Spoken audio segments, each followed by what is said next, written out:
The Fitur International Tourism Show attracts exhibitors from across the globe, not least from Africa.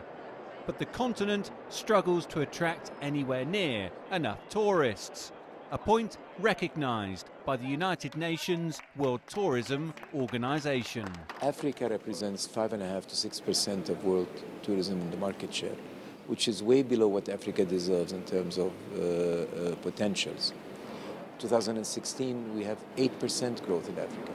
So yes, the market share is small now, but the rates of growth are indicating that Africa will catch up within the 10 to 15 years and take its proper role.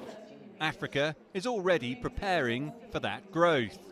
A dozen of the continent's tourism ministers attended the latest edition of Investor, a platform that seeks to attract greater international tourism investment.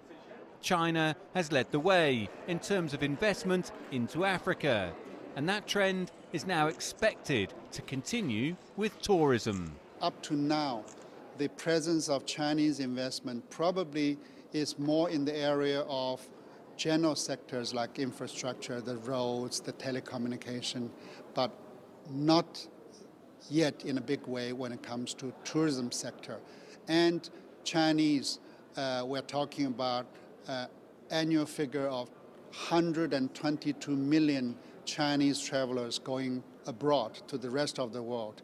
And certainly Africa is on the agenda. That will be music to the ears of Africa's tourism sector.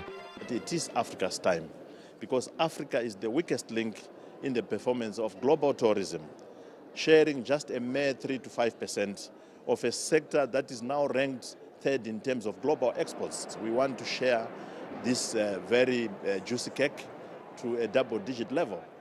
The potential for tourism growth across Africa is clear, but some of the delegates here are warning against the dangers of chasing the quick tourism buck and are calling on the continent to rather focus on long-term sustainable options. For us, what is important is really investing in sustainable tourism, because we believe we have to have a good balance between, we have to achieve the objective of the growth, which is very important, and creation of jobs in Africa, but we also believe that our tourism is based on some assets, natural assets and cultural assets, and we believe that we need to preserve them if we want to continue developing tourism. Africa may be short of its tourism targets, but with this unified approach, that could soon change. Dan Williams, CGTN, Madrid.